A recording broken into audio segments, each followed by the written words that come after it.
Hello guys, last minute packing பார்க்கலாமா? ஜெகதீஷ்க்கு night 11:00 flight. So நாங்கள் ஈவினிங் ஒரு 4:00 போல் வீட்டிலேருந்து கிளம்புனா அந்த பெங்களூர் டிராஃபிக்லாம் கிராஸ் பண்ணி ஏர்போர்ட்டுக்கு ஒரு 3 ஹவர்ஸ் முன்னாடி ரீச் ஆக முடியும்னு பிளான் பண்ணியிருந்தோம். ஆனால் நாங்கள் ஆக்சுவலாக 2:30 போல் தான் பேக்கிங்கே ஸ்டார்ட் பண்ணோம்.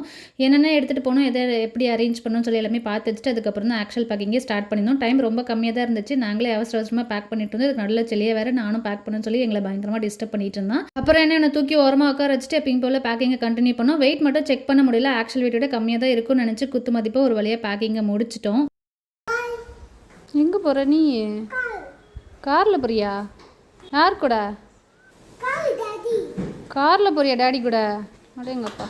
நிஜமாகவே செல்லியை பார்க்க ரொம்ப பாவமாக இருந்துச்சு. இந்த 15 டேஸாக செல்லியை அவங்க அப்பாவோட செம்ம ஜாலியாக இருந்தான். உண்மையாகவே இவங்க 2 பேரோட பாண்டிங் இவ்வளோ க்ளோஸாக நான் பார்த்ததே இல்லை. செல்லியை பிறந்து 3 வருஷத்தில் மோஸ்ட் ஆஃப் த டைம் என்னோட தான் இருப்பான். எங்கே போனாலும் நான் இருந்தால் தான் போவான். இதான் ஃபர்ஸ்ட் டைம் நான் இல்லாமலே சாப்பிட்டுக்கிறான், தூங்கிக்கிறான். அவங்க அப்பாவோட ஜாலியாக வெளியெல்லாம் சுற்றிட்டு இருந்தான். நான் இல்லாமலே பார்க்கவே கொஞ்சம் வித்தியாசமாக தான் இருந்துச்சு எனக்கு. ஜெகதீஷ் கிளம்பும்போது செல்லியை கண்டிப்பாக அழுவான். தூங்க வச்சிடலாம் தான் பார்த்தோம், ஆனால் முடியல.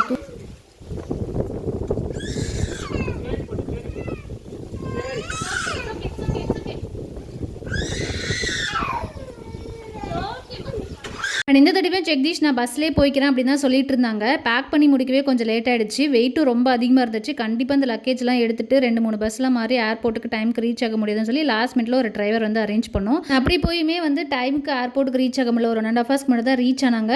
அவ்வளோ டிராஃபிக், அவ்வளோ மழை நேரம் சொல்லிட்டு இருந்தாங்க. இப்படி ஒரு வழியாக சேஃபாக போய் லேண்ட் ஆகிட்டாங்க. செல்லியை சமாதானப்படுத்துக்கு தான் ரொம்பவே கஷ்டமாயிடுச்சு எனக்கு.